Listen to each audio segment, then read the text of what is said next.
Welcome to Suman TV. నేను మీ నవీన్. ప్రస్తుతం మనతో ప్రముఖ గ్యాస్ట్రో ఎండాలజిస్ట్ డాక్టర్ పులి చంద్రశేఖర్ గారు ఉన్నారు. హాయ్ సార్, నమస్తే అండి. నమస్తే నవీన్. ఏం తాగుతావు పొద్దున్నే? ఎంత సార్, ఎనర్జెటిక్ గా ఉన్నావు? కాఫీ, కొద్దిగా టీ. రిలాక్స్ అవుదామా? పొద్దు యా, నుంచి చంపేస్తున్నావు నన్ను. Sure sir. ఇప్పటికే 4 అయిపోయాయి ఇంటర్వ్యూస్. 4 అయిపోయినాయి. ఫుల్ ఎనర్జెటిక్ గా ఉన్నావు. మీ ఆవిడేం పెడుతున్నావు పొద్దున్న నాకు తెలియదు కానీ. సరే, let's have some break and have a coffee or something. Sure sir. Okay okay. మీ ఆతిథ్యాన్ని స్వీకరిస్తాను. వావ్. ఓకే. Yeah. ఇదేంటి రెండుగా వచ్చినాయి? నీకు స్పెషల్? సో ఆగు నవీన్, దాంట్లో తాగేస్తుంది. సార్ చెప్పండి సార్. లాస్ట్ టైం ప్లాస్టిక్ గురించి మాట్లాడాం కదా అని చెప్పి కొద్దిగా ఇంక్రిమెంట్ లోకి దీంట్లోకి వెళ్ళావా? ఓకే. ప్లాస్టిక్ లో క్యాన్సర్ ఉందని చెప్పానని పేపర్ మంచిదే కదా సార్ ఇది. పేపర్ దాంట్లో తాగేస్తున్నాం. అవును, పేపర్ కప్స్. సో పేపర్ లో నుంచి కింద వరకు కాఫీ రావట్లేదు ఎందుకని? మంచి స్టాండర్డ్ కప్స్ సార్ ఇవి. Standard cups. ఓకే, గట్టిగా కలిపి కట్టేసినట్టున్నావు గమ్మేసి. Yes, yes. అవునా? Yes. సో దాంట్లో వ్యాక్స్ కూడా పోస్తారు కదా, దాంట్లో అటు పక్క నుంచి ఆపడానికి ఓహో. నీకు కింద కారకుండా ఉండాలి కదా. ఓకే, ఇందులో కూడా వ్యాక్స్ ఉంటుందా? Wax last time last time plastic వద్దన్నారు కదా అని పేపర్కి వెళ్ళావు. Yes. పేపర్ లో సరే పైన కనిపించకూడదు కదా అని లోపల వ్యాక్స్ పూసుకుంటూ కూర్చున్నావా? ఓకే. ఒకసారి ఊరికి ఎలాగా చూడు, నీకు చేతికి అంటుకుంటుంది అది. You can see that. అందాకెందుకు నీకు కాఫీ పక్క నుంచి ఇలా తిప్పినా గానీ ఇక్కడ చూడండి సార్, ఇది Yeah. కూడా చాలా వరకు అసలు- మామూలుగా మన ఇంట్లో ఉన్న పేపర్ కి అలా ఉండదు కదా. అవునవును. ఇదంతా కిందకి వెళ్ళిపోతుంది కాఫీ. పైన ఏమేమి ఉండకుండా ఉండాలంటే Yes. జారిపోతుంది. Yes, ఒక ఇలాంటి జారు- కప్పులలో అయితే కాఫీ జారుడు బల్ల తాగరు. కావాలంటే ఏం చేస్తావు? Ah. స్మూత్ గా ఏదైనా రాయాలి కదా. అవును సార్. అలాగే లోపల కూడా ఇది వ్యాక్స్ కూడా- ఇది వేసి కూడా చూడండి, క్లోజ్ లో మీరు చూడొచ్చు. ఇక్కడ ఈ డ్రాప్ కూడా మనకు కనబడతా ఉంది. చిన్న చిన్న డ్రాప్స్ కూడా కనబడతా ఉన్నాయి, అంటే కిందికి జారట్లే. మంచి పాయింట్. సో మనం చాలా మంది రిలాక్స్ అవడానికి చాలా రకాలుగా చేస్తూ ఉంటాం.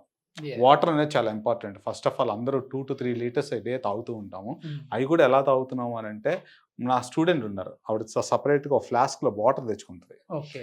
దాంతో తప్పితే ఇంకెక్కడ తాగదు. Oh. మనం ఏం చేస్తాం, కన్వీనియంట్గా ఉంది కదా అని ఒక ప్లాస్టిక్ బాటిల్లో వాటర్ తాగిస్తాం. నేను ఇంకా దానికంటే ఇంకా చాలా వేడిగా చేస్తుండే, అది వేరే సంగతి. సో రెండోది కాఫీ టీలు చేస్తూ ఉంటాము. Mm. సరే, కాఫీ టీలు తాగుతున్నప్పుడు చాలామంది వస్తారు, ఐటీ సెక్టర్లో ఉన్నవాళ్ళు లేకపోతే గవర్నమెంట్ సెక్టర్లో ఉన్నవాళ్ళు. సార్ నాకు గ్యాస్ ప్రాబ్లం ఎక్కువ ఉంది అంటారు. వాళ్ళకి ఫైనల్గా ఏంటంటే ఆ మైండ్ పని చేయడం కోసం కెఫీన్ అనేది యూజ్ చేయడం కోసం ఈ కాఫీ టీలు చేస్తూ ఉంటాం. Okay. దానివల్ల వచ్చే ప్రాబ్లమ్స్, గ్యాస్ట్రిక్ ప్రాబ్లమ్స్ ఒకటే కాకుండా చాలా చాలా రకాలు ప్రాబ్లమ్స్ వస్తూ ఉంటాయి. Okay. సో ఈ కాఫీ టీలు నేను తాగొద్దు అని చెప్పట్లేదు, తాగేది లిమిట్గా తాగాలి, ఎటువంటి క్వాలిటీ తాగాలి. ఒకప్పుడు మనం చూస్తూ ఉంటాం, మనకి ఆ స్పెషల్గా ఉన్న సీడ్స్, కాఫీ సీడ్స్ చేసుకుంటాం. మొదట్లో స్టార్ట్ అయిన కాఫీని దాని యొక్క టేస్ట్ మార్చడానికి మనం దాంట్లో కొన్ని ఇంగ్రీడియంట్స్ యాడ్ చేసేవాళ్ళం. అవి కార్సినోజెనిక్గా మారుతూ ఉన్నాయి. Okay. సో దానివల్ల స్టమక్ క్యాన్సర్ అవి అలాంటివి వస్తుంటాయి. చాలా మంది చెప్తుంటారు, సార్ నేను ఒక బ్రాహ్మణ్, ఒక పేషెంట్, ఆయన వచ్చారు, ఆయన గవర్నమెంట్ ఉద్యోగస్తుడు. Okay. ఆయన ఏమంటారంటే, సార్ నేను ఎటువంటి అలవాట్లు లేవు, ఒక సిగరెట్ లేదు, కాఫీ లేదు, పొద్దున్న 5 గంటలకి నేను లేచి సంధ్యావందనం చేసుకుని తర్వాత ఏ పనైనా నీళ్లు తాగి కాఫీ తాగి వర్క్కి వెళ్తున్నాను, నాకే ఇది వచ్చింది అని అన్నాడు. ఏమైంది సార్ అన్నాను. ఎప్పటి నుంచో ఛాతిలో పట్టేస్తుంది, కార్డియాలజిస్ట్ దగ్గరికి వెళ్ళాను, చాలాసార్లు చూపించుకున్నాను అని చెప్తూ బాధపడుతూ ఎలా వచ్చాడు అని అంటే నా దగ్గరికి, అంటే ఆయన చెప్పే వర్షన్లో ఏమంటాడనంటే, సార్ నాకు ఎండోస్కోపీ చేయండి అని అడిగాడంట. ఎక్కడో Okay. నీకు మంచి ఫిట్గా ఉన్నావు, అన్ని మంచి ఆరోగ్యం అదంతా తీసుకుంటున్నావు కదా, నీకేం పర్వాలేదు అని అన్నారట. Okay. సో ఫైనల్గా ఒకసారి ఎండోస్కోపీ చేయించుకున్నాడు ఆ హాస్పిటల్లో. ఇక్కడ పెద్ద క్యాన్సర్ ఉంది. ఫ్యామిలీ భయపడిపోతూ వచ్చారనమాట. Okay. సో వాళ్ళు చెప్పడం ఏంటంటే, నేను వేరే చోట ఎండోస్కోపీ చేయమంటే చేయలేదు, ఎప్పుడు చూసినా హార్ట్ టెస్టులు చేయించుకుంటున్నాము, ఎందుకంటే హ్యాబిట్స్ అన్నీ మంచిగా ఉన్నాయి కాబట్టి అవును. నాకు క్యాన్సర్ రాదు, వస్తే హార్ట్ ప్రాబ్లం వయసులో వస్తుందా అనేది బిలీవ్ చేశారు. కానీ అలా ప్రతి ఒక్కళ్ళు కాఫీ తాగిన వాళ్ళందరికీ క్యాన్సర్ వస్తుందా లేదా అనేది ఆలోచించుకుని ఉంటే, Mm. కానీ అందరూ తాగుతారు. One of the common drinks we have Yes, yes, yes. Is coffee. So కొంతమందిలో ఆ యొక్క హెచ్ పైలోరీ ఇన్ఫెక్షన్ అనేది ఒకటి ఉంటుంది. అది చెప్పడం మర్చిపోయాను అసలు. Actually Yes. చాలా మంది అడుగుతూ ఉంటారు, సార్ నాకు హెచ్ పైలోరీ ఇన్ఫెక్షన్ వచ్చింది, కాఫీలోంచి వస్తుందా, టీలోంచి వస్తుందా, పానీపూరి మాట్లాడుకున్నాం, అవును. దాంట్లో నుంచి కూడా రావచ్చు హెచ్ పైలోరీ ఇన్ఫెక్షన్. ఎందువల్ల అంటే, ఇప్పుడు దీన్ని పట్టుకున్నాము, మీకు ఇలా కప్పు ఇస్తారు, అది ఎంతమంది పట్టుకుని ఉంటారు మీ దగ్గర చేతికి వచ్చేసరికి? మ్యానుఫ్యాక్చర్ దగ్గర నుంచి ఇక్కడ షాపు, ట్రాన్స్పోర్ట్, డిస్ట్రిబ్యూషన్, మరి లోకల్ ఉన్న ఆయాలు వాళ్ళు వీళ్ళు, తర్వాత నేను ఇట్లా నీ చేతితో పట్టుకుని నీ చేతికి ఇస్తాను, నీ చేతి పైన నోట్లో పెట్టుకుంటారు.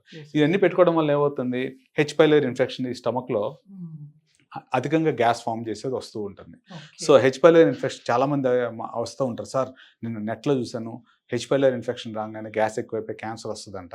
ఎస్, క్యాన్సర్ అనేది వస్తుంది హెచ్ పైలోరీ వల్ల. సో కన్సిస్టెంట్గా పర్సిస్టెంట్గా ఇన్ఫెక్షన్ ఉంటే లోపల ఉన్న పేగులో ఉన్న లైనింగ్ మారిపోవటం వల్ల క్యాన్సర్ కణాలుగా మారిపోతూ ఉంటుంది. So okay. First of all వీటి వల్ల పట్టుకునేది. Yes, so yes. అలాగే ఇప్పుడు ఇవి కూడా ఉన్నాయి. మనం వీటిని పెద్ద పెద్ద హోటల్స్కి వెళ్ళాం అనుకోండి, అవును. సో వీటిని కడిగిన తర్వాత హాట్ వాటర్లో పెడతారు. హాట్ వాటర్లో పెడితే దాని చుట్టూతో ఇన్ఫెక్షన్ అన్న పోవచ్చు. ఓకే. అంతే కదా. Yes. ఇప్పుడు దీన్ని పెట్టలేం కదా. కానీ మనం అసలు ఇట్లాంటి గ్లాసులతో తాగితేనే ప్రాబ్లం అని చెప్పేసి ఇది ఎవరు తాగరు కదా, దీంతో తాగితే అంటే ఇంకా అది మనం కన్వీనియన్స్, సేఫ్టీ అని అనుకుంటా ఉంటాం. కన్వీనియన్స్ కోసం చేసుకున్నది అది. ఒకసారి చెప్పాలి అని అంటే ప్రతిసారి నువ్వు పూజలకి లేకపోతే ఎక్కడ ఊర్లో వెళ్ళినప్పుడు కప్పులు తీసుకెళ్ళాలి. మోసుకున్నాడు Yes, yes. పగిలిపోతాయని అవైనా ఇవైనా అనుకుంటున్నాం. ఒకప్పుడు శుభ్రంగా చూస్తే స్టీల్ గ్లాసులు ఉంటాయి, కింద ఒకటి పెద్దదేను దాంట్లో ఒకటి పెట్టేస్తారు. ఊడిపి వాటిలో ఇప్పుడు చూడలేదు. అంతకుముందు పాతకాలంలో ఇలా వేడిగా ఉండేది, దాన్ని ఇలా సాసలో పోసి తాగేసుకునేవాడు వాళ్ళు పింగండి వాటిలో. సో అలా చూసుకుంటూ ఉంటుంటే నేను చెప్పేది ఏంటంటే ఈ కన్వీనియన్స్ కోసం క్రియేట్ చేసుకున్నవి రాను రాను మనకి క్యాన్సర్ తీసుకొచ్చే పరిస్థితికి వచ్చింది. చిన్న సింపుల్గా గ్యాస్ట్రిక్ ఇష్యూస్ కాడి నుంచి హెచ్ పైలోరీ ఇన్ఫెక్షన్ కాడి నుంచి మనకి క్యాన్సర్ వరకు వచ్చే అంత స్టేజ్ వరకు వచ్చేసింది. ఇవన్నీ కాకుండా ఆ యొక్క క్వాలిటీ ఆఫ్ ఇంగ్రీడియంట్స్ దాంట్లో ఉండాల్సినవి. We are one of the highest growing coffee కానీ టీ కానీ చూసాను. టాటా టీ ఇవన్నీ చూస్తే ప్లాంటేషన్స్ చాలా బాగుంటాయి. మన కేరళ వైపు వెళ్ళినా అటు వెళ్ళినా కానీ ఊటీ వెళ్ళినా కానీ చాలా ఉంటాయి. అలాంటి వాటిని కూడా మనము వేరే వేరే ఇంగ్రీడియంట్స్తో మిక్స్ చేసుకొని మనం క్యాన్సర్ వచ్చే అంత ఇదిగా మార్చేసుకుంటూ ఉన్నాం. సో తీసుకునే టేస్ట్ కోసం అవి యాడ్ చేసుకునేవి యాడ్ చేసుకోవడం. సో ఈ కప్పుల్లోంచి వస్తుందా, కాఫీలోంచి వస్తుందా, టీలోంచి వస్తుందా క్యాన్సర్ అని చెప్పలేం.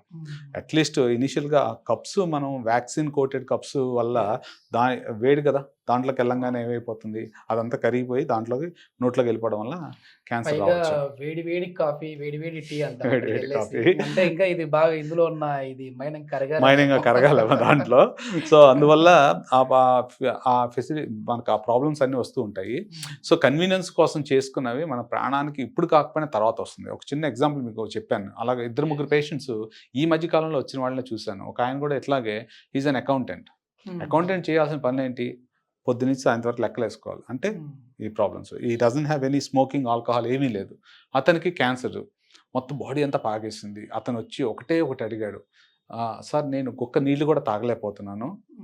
అందరూ లాస్ట్ కోరిక ఏముంటుంది, తులసి నీళ్ళు తాగన్నా చనిపోవాలనుకుంటారు. సో ఆయన ఒకటి అడిగాడు అనమాట నన్ను, సార్ నాకు 9 నెలలు అయింది, నోట్లో నుంచి ఆ పేగు ఇక్కడ మడతపట్టడం వల్ల మోషన్ అంతా నోట్లోకి వచ్చేస్తుంది. అతను చూపేసి ఆల్మోస్ట్ 6 వారాలు అలాగే ఉంచారు ఆ మోషన్ అంతా బయటికి తీయటానికి. తర్వాత ఇక్కడ ఓపెన్ చేసి బయట బ్యాగ్ పెట్టారు, స్టూల్ ఇట్ వస్తుంది, నీళ్లు వెళ్ళట్లేదు. 4 వారాలు అయింది. వచ్చాడు నా దగ్గరికి, సార్ నా కోరిక ఒకటే, నాది లాస్ట్ స్టేజ్లోకి వచ్చేసింది క్యాన్సరు, కానీ కనీసం ఒక చుక్క నీళ్లు తాగాలి, అది నా కోరిక సార్, మీరు చేయగలరా అన్నాడు. సరే నేను కనుక్కున్నాను ఆ పాత సర్జన్ దగ్గరికి. ఆయన ఏమన్నా అంటే పేగు మామూలుగా ఇంత సంచిలాగా ఉంది కదా, అది కాస్త సన్నటి పేపర్ లాగా ఇలా సన్న పెన్సిల్ లాగా తయారైంది, అసలు అది ఓపెన్ అవ్వదు అని అన్నారు. సరే అందు గురించి వాళ్ళు సర్జరీ చేసినప్పుడు చేయలేకపోయారు అనుకున్నాను. సరే నేను ఎండోస్కోప్ వేసి చూస్తే సన్నటి నీరు కూడా వెళ్ళలేని పరిస్థితి. ఒక లేటెస్ట్ సన్నటి ట్యూబ్ ఒకటి ఉంది నా దగ్గర, హెయిర్ పార్టికల్ అంత ఉంటుంది ఎండోస్కోప్ తోటి. దాంతో మెల్లగా ఎలాగో చూసుకుని వెళ్ళి సన్నటి వైర్ పెట్టి దాంట్లో మెటల్ ట్యూబ్ పెట్టాను లాగా. తర్వాత నాకు కనిపించింది ఏంటంటే అతనిలో ఫస్ట్ టైము కొబ్బరి నీళ్ళు తెప్పించా. ఒక 1/2 లీటర్ కొబ్బరి నీళ్ళు తాగుతూ ఉంటే అతని కళ్ళల్లో చూసిన నీళ్ళు ఉన్నాయి చూసా, అప్పుడు అనిపించింది ఈ మెడికల్ ప్రొఫెషన్కి ఉన్న అద్భుతం ఏంటి అంటే, మనకి ఎంత డబ్బు ఉన్నది కాదు అక్కడ ముఖ్యం, మనిషికి ఏం కావాలి. చుక్క నీళ్లు తాగకుండా నేను చనిపోతానేమో అన్న భయపడిన వ్యక్తి, జీవితంలో ఏ తప్పు చేయలేదని చెప్పిన వ్యక్తి, 50 ఏళ్ళు ఉన్న వ్యక్తి ఒక నీటి కోసం చుక్క నీళ్లు తాగాలి అని చెప్పి అతను చేసిందల్లా ఏ చెడు అలవాటు లేదు. వాళ్ళ ఫ్యామిలీలో ఎవరికి క్యాన్సర్ లేదు. ఒక అకౌంటెంట్ కావాల్సిన కప్పు కాఫీ, బ్రెయిన్ వర్క్ ఎక్కువ చేయడానికి. తాగుతూ ఉంటారు. సో అది చాలా ఎమోషనల్ నాకు. నాకైతే ఎంత గొప్పగా అనిపించిందంటే ఒక కథ రాశాను అతని మీద, ఎ లాస్ట్ సిప్ అని. సో ఇప్పటికీ ఇంకా బాగానే ఉన్నాడు. అది న్యూట్రిషన్ వెళ్ళటం వల్ల ఇప్పుడు కనీసం ఒక 6 వారాల పైన అయింది. నార్మల్గా ఉన్నాడు. ఇప్పుడు అతను కొత్త కోరిక వచ్చింది, సార్ క్యాన్సర్ ఏమన్నా క్యూర్ అవడానికి, అంటే అతను ఆల్రెడీ స్టేజ్ 4 ఉంది, మళ్ళీ కీమోథెరపీ వెళ్తాను సార్ అన్నాడు. ముందు నా దగ్గర రాకముందు చుక్క నీళ్లు తాగుతాను, 2 రోజులు నాకు టైం ఉందని అడిగిన వ్యక్తి 6 వారాల తర్వాత ఒక కీమోథెరపీ గురించి అడుగుతున్నాడు. సో ఈ రకంగా నేను చెప్తుంది ఏంటంటే, కనిపించే దేవుళ్ళు సార్ డాక్టర్లు.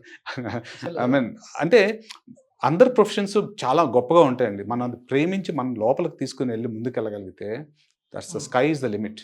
That's what I'm trying to say. ఏ పనైనా సరే, ఒక ఫోటోగ్రఫీ అవని, జర్నలిజం అవని, రైట్ జర్నలిజం కనుక ఏదైనా కనుక మనకు ప్రజల్లోకి తీసుకెళ్ళగలిగితే, మన వర్క్ని మనం ఎంజాయ్ చేయగలిగితే స్కై ఇస్ ద లిమిట్. దాంట్లోనే దైవత్వం చూసుకోవచ్చు. That's what I'm trying to సే. చాలా మంచి ఇన్ఫర్మేషన్. ఏంటంటే ఇది చాలామంది కూడా బయటికి వెళ్ళేసేసి ఏదో స్టైలిష్గానో లేకపోతే మేము హైజీన్గా ఉండాలి అని చెప్పేసి ఈ పేపర్ కప్లలోనో ఈ వ్యాక్సినేటెడ్ కోటెడ్లో ఉన్న కప్లో తాగుతామంటారు కాఫీ టీలు. సో దయచేసి అయితే అట్లా తీసుకోకండి. గ్లాస్ మనకి గాజు గ్లాస్ కావచ్చు, లేదంటే ఇట్లాంటి కప్స్లో కావచ్చు, వాటిని మళ్ళీ స్టెరిలైజ్ చేసిన తర్వాత మళ్ళీ తీసుకుంటే ఎట్లాంటి ప్రాబ్లం ఉండదు.